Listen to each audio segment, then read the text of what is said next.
Cuando en 1941 los alemanes desplegaron su más nuevo desarrollo, el Focke-Wulf 190, no había avión aliado que sea capaz de enfrentarlo en igualdad de condiciones. Bienvenidos a Hangar 10. Mi nombre es Emanuel. Acompáñenme en este video a analizar al caza alemán Focke-Wulf 190. Antes del comienzo de la Segunda Guerra Mundial, Alemania tenía uno de los cazas más modernos del mundo, el Bf-109. Este avión sería la espina dorsal de la Luftwaffe alemana. Pero a los alemanes no les parecía suficiente con tener al Bf-109. Necesitaban un segundo caza que lo complementara. Para este nuevo caza las condiciones eran que no utilizara el mismo motor del Bf-109, para no sobrecargar las líneas de producción del motor. El diseño fue encargado a Kurt Tank, quien tuvo que conformarse con un motor radial. Debido a que este tipo de motores suele ser muy ancho, lo cual reduce su aerodinámica, Kurt Tank buscó refinar las líneas del aparato lo máximo posible. Los primeros prototipos de este avión tenían problemas de sobrecalentamiento debido a una entrada de aire muy pequeña. Algunas modificaciones en el diseño, más un ventilador, ayudarían a solventar estos problemas.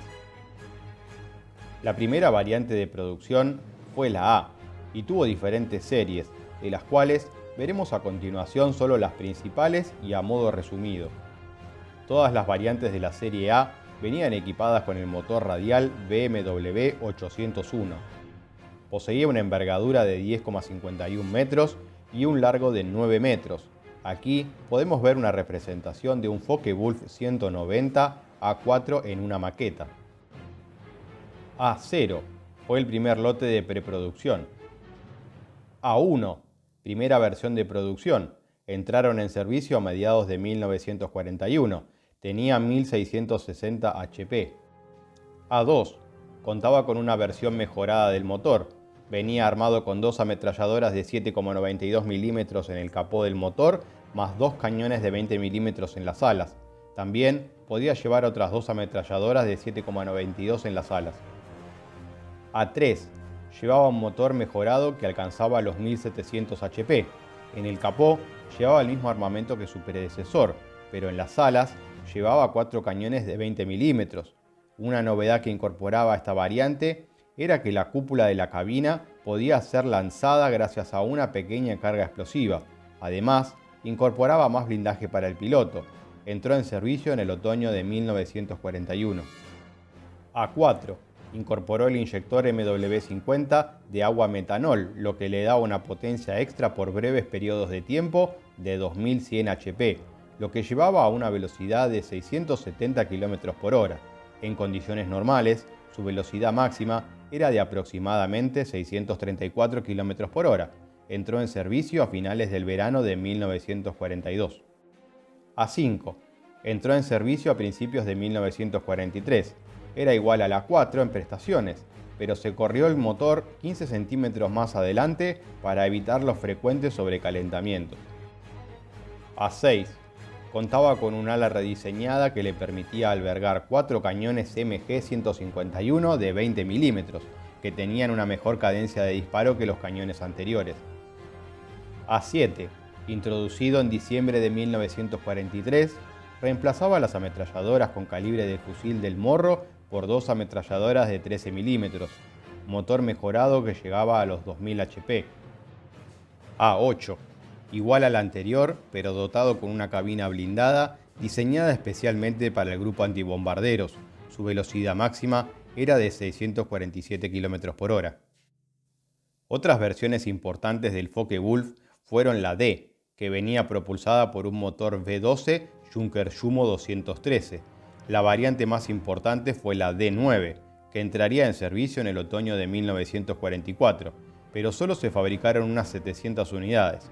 Poseía una velocidad máxima de 708 km por hora y venía armado con dos ametralladoras de 13 milímetros en el morro y dos cañones de 20 milímetros en las alas. Esta variante fue vista como un modelo de transición para la interceptación de bombarderos hasta la aparición de la versión definitiva, el TA-152, el cual no desarrollaremos aquí porque ya tiene su propio video en el canal. Si querés verlo, te dejo el link acá arriba. Otra versión fue la F, la cual era muy similar a la A, pero estaba destinado como avión de ataque a tierra para reemplazar al Junker 87 Stuka. A diferencia de las variantes de caza, este cazabombardero venía con refuerzos y blindajes extra para soportar los embates de la artillería antiaérea. Los primeros Focke-Wulf 190 entraron en servicio en junio de 1941. Fue desplegado en el Canal de la Mancha para interceptar a los Spitfire que realizaban incursiones de ataque contra diferentes tipos de objetivos alemanes en las costas francesas. En su primer encuentro contra los Spitfire Mk5, demostró poseer cualidades muy superiores. A los pilotos a los mandos de los Focke-Wulf 190 no se les permitía volar sobre territorio británico para evitar que algún aparato cayera en manos enemigas. Cuando los ingleses se percataron de la presencia de un nuevo modelo de avión alemán, idearon todo tipo de planes para hacerse con un aparato. Algunos de estos planes iban desde introducir un piloto en un aeródromo alemán por medio de un pequeño grupo de comandos para que robara un aparato, hasta las ideas más inverosímiles. Finalmente, un Focke-Wulf 190 cayó en sus manos cuando un piloto alemán, tras haber luchado en el Canal de la Mancha, aterrizó en territorio británico por error. Cuando notó su equivocación, era demasiado tarde, pues ya había sido rodeado por soldados con fusiles. Luego de testearlo, se confirmaron los peores temores de los británicos. El Focke-Wulf 190 era mejor que cualquiera de sus aparatos en servicio hasta ese momento. La mayoría de los Focke-Wulf 190 actuaría en el frente occidental y defendiendo el territorio nacional alemán contra las incursiones de bombarderos diurnos de Estados Unidos. Algunas variantes fueron equipadas con radares para actuar como cazas nocturnos. También fueron desplegados en Noruega, donde prestaron cobertura aérea a la flota de superficie alemana, que estaba destacada en los fiordos noruegos para disuadir a los aliados de realizar un desembarco en esta zona tan estratégica, ya que allí se extraía buena parte del hierro que los alemanes necesitaban para alimentar su maquinaria de guerra. Tendrían un papel importante durante la Operación Cerberus, en la protección de la flota alemana.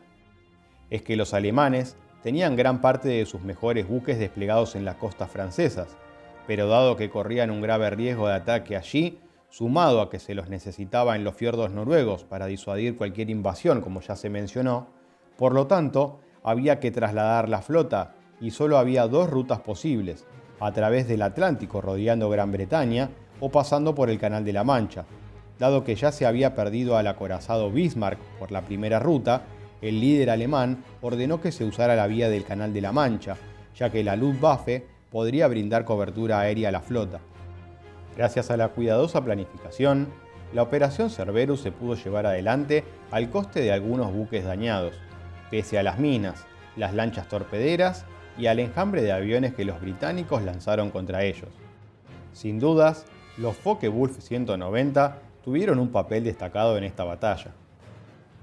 En el norte de África serían desplegadas unas pocas unidades al final de la campaña, lo cual no fue suficiente para marcar una diferencia, pero sí verían un poco más de acción en Italia. Sin embargo, para estas alturas del conflicto, los incesantes bombardeos sobre la industria alemana hicieron que se le diera prioridad a la defensa de los cielos del Reich. En junio de 1941, unos pocos meses antes de que entrara en servicio la primera variante del Focke-Wulf 190, Alemania lanzó la Operación Barbarroja, la invasión de la Unión Soviética. Sin embargo, los Focke-Wulf no serían desplegados en este teatro desde el comienzo, dado que la Luftwaffe contaba con la superioridad aérea desde el principio. Los primeros modelos en arribar al frente del Este lo hicieron en septiembre de 1942 en la JG-51. Estos aparatos eran de la versión A3 y fueron destinados al frente de Leningrado. La JG-54, famosa por su emblema del corazón verde y por usar esquemas de camuflaje fuera de lo usual, recibió sus primeros Focke-Wulf 190 A4 a comienzos de 1943, también en el frente de Leningrado. Para el momento en que los Focke-Wulf 190 llegaron al frente oriental, el avance alemán prácticamente se había estancado. Por el contrario, los soviéticos ahora eran los que contaban con la iniciativa. A los Focke-Wulf 190 se les asignó mayormente papeles defensivos de zonas estratégicas como aeródromos y para dar cobertura aérea a las retiradas alemanas, evitando que éstas se conviertan en desbandadas. Nunca hubo muchos Focke-Wulf 190 disponibles en el frente del este, además de que estaban distribuidos a lo largo de un frente de miles de kilómetros. En uno de los momentos más cruciales, la batalla de Kursk, fue al mismo tiempo el momento en que había más Focke-Wulf desplegados en el frente oriental. La mayoría fueron enviados a participar en dicha batalla, pero así y todo no llegaban a los 200 aparatos. En cambio, en el frente del este, más hacia finales de la guerra, se utilizaron los Focke-Wulf 190F, que ya estaban reemplazando a los Stukas en el papel de ataque a tierra. Otra acción importante en la que participaron los Focke-Wulf 190, esta vez en el frente occidental, fue la Operación Bodenplatte. Esta operación consistía en lanzar un ataque aéreo masivo sobre los principales aeródromos avanzados aliados para destruir buena parte de los aviones allí destacados y poder recuperar algo de superioridad aérea. Como esta operación fue lanzada el 1 de enero de 1945, se esperaba que muchos pilotos estadounidenses, debido a los festejos de Año Nuevo, no estuvieran en condiciones de responder.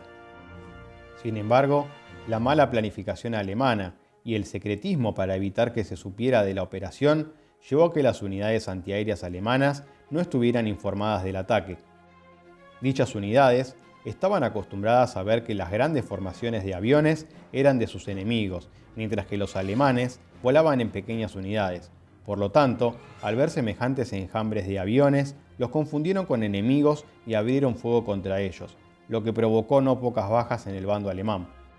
Para esta gran operación, de hecho la última a gran escala que lanzaría la Luftwaffe, se trajeron aparatos de distintos frentes, pero no solo Focke-Wulf 190, sino también otros modelos. El resultado fue que si bien lograron destruir muchos aviones británicos y estadounidenses en el suelo y en los combates aéreos, los propios alemanes perdieron muchos aviones y pilotos, de lo cual nunca más pudieron recuperarse, mientras que los aliados en pocas semanas ya habían suplantado a todos los aparatos perdidos. Los Focke-Wulf 190 perdían gran parte de su performance a grandes alturas, lo que dificultaba la interceptación de bombarderos.